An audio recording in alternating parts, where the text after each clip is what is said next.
Yaƙin Gaza ya matuƙar karya lagon Hezbollah kamar yadda hukumomin Isra'ila suke ambatawa. Alaƙa ta ƙara yin tsami tsakanin Hezbollah da gwamnatin Lebanon tun bayan yaƙi da ya ɓarke a tsakanin Isra'ila a Iran. Masu saurare ku biyo mu domin jin waɗannan rahotanni da muke tafi da su. Alaƙa tsakanin Hezbollah da gwamnatin Lebanon ta ƙara tsami, wato tun bayan yaƙi da ya ɓarke a tsakanin Isra'ila a Iran. Hukumomi a Isra'ila sun ce yaƙin Gaza ya matuƙar karya lagon Hezbollah. Amma wasu bayanan sirri da jaridar Haaretz ta Isra'ila ta bankaɗo ya nuna cewa har yanzu da ƙarfinta, kuma za ta iya ci gaba da yaƙi musamman a kudancin Lebanon. A makon jiya ne Isra'ila ta ce ta kashe Ahmad Ali, wanda shine kwamandan sashen sojin Hezbollah mai suna Red a wani hari da suka kai a kudancin Beirut. Daga bisani jami'in Hezbollah ya tabbatar da mutuwar, kuma hari ne a farko da Isra'ila ta kai tun bayan yarjejeniyar tsagaita wuta da aka shiga a 16 ga watan Afrilu. Haka kuma dakarun Isra'ila sun ci gaba da rushe ƙauyuka a kudancin Lebanon, inda ƙasar ta ce burinta shine ta kare arewacin Isra'ila daga kutsan mayakan Hezbollah.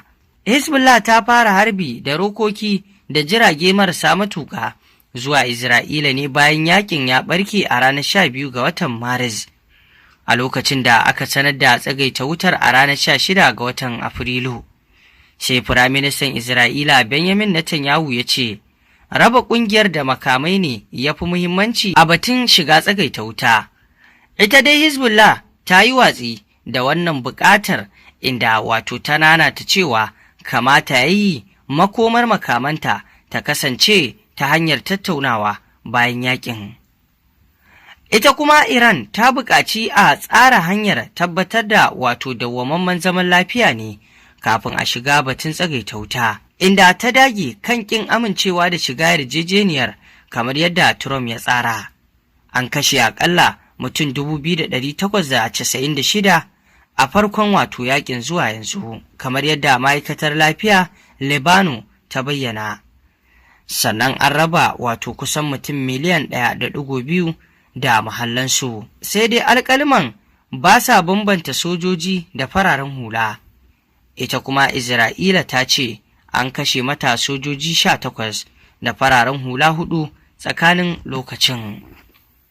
Shin menene ya sanya Isra'ila da Lebanon ba su da alaƙar diflomasiyya? Isra'ila da Lebanon sun kasance cikin yaƙi ne tun 1948, lokacin da Lebanon ta shiga cikin ƙasashen Larabawa da suke adawa da samar da ƙasar Isra'ila. Dalilan sun haɗa da rashin yarjejeniyar zaman lafiya. Ba kamar Masar da Jordan, Lebanon ba ta da wato yarjejeniyar zaman lafiya da Isra'ila. Yaƙi da tallafi. Yaƙin basasan Lebanon da sa hannun Isra'ila ya ƙara lalata dangantaka tsakaninsu. Isra'ila ta mamaye kudancin Lebanon tun daga 1982 zuwa 2000. Rawar Hezbollah tun a tsakanin wato 1980 wato 1980s, Hezbollah ta kasance ƙungiya mai ƙarfi da take iya fuskantar Isra'ila daga Lebanon. Isra'ila na kallon ƙungiyar a wato matsayin babbar wato maƙiyarta, ita kuma wato ƙungiyar tana watsi da kasancewar Isra'ila. Dokoki.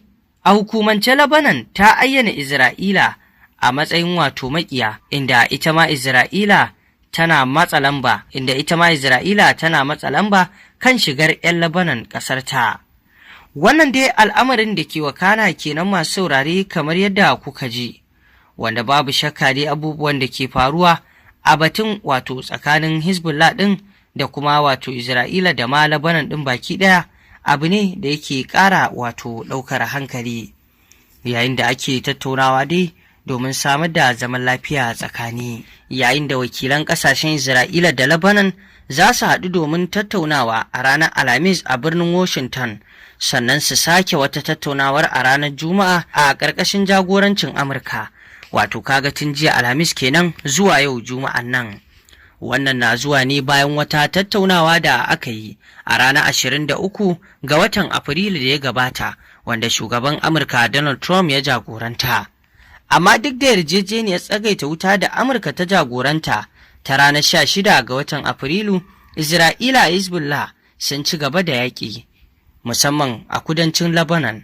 Haka kuma Isra'ila ta kashe kwamandojin Hezbollah a ranar 6 ga watan Mayu a Beirut. Da farko an tsara tsagaita wutar ce, wato ta yin kwana 10, sannan aka tsawaita ta, wato da mako 3, domin ta ƙare a ranar 17 ga watan Mayu mai zuwa.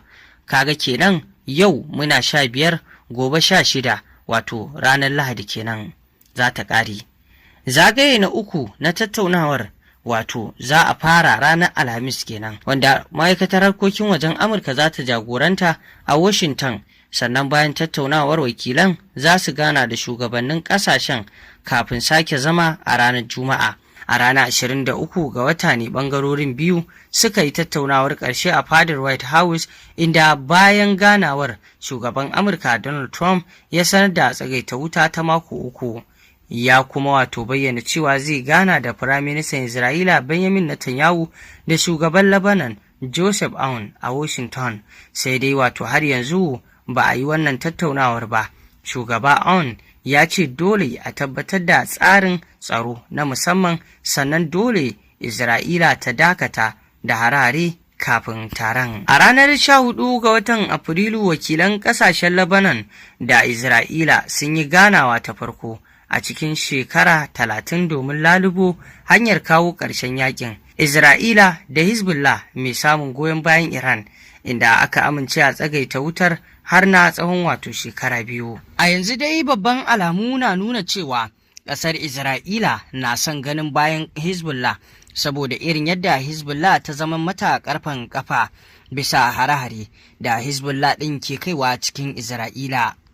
Kuma haka zalika yana ɗaya daga cikin babban dalilan da ya sa a cikin kunshin nan na yarjejeniya tsakanin ƙasar Amurka da kuma wato Isra'ilan da wato Iran, cikin wato sulhun da za a kawo, aka yi batun sai Iran ta daina ɗaukar nauyin wato ƙungiyoyin da suke da alaƙa da ita irin su Hezbollah ɗin, wanda Hezbollah da irin wato makamantansu suna samun wannan tallafi ne daga ƙasar Iran.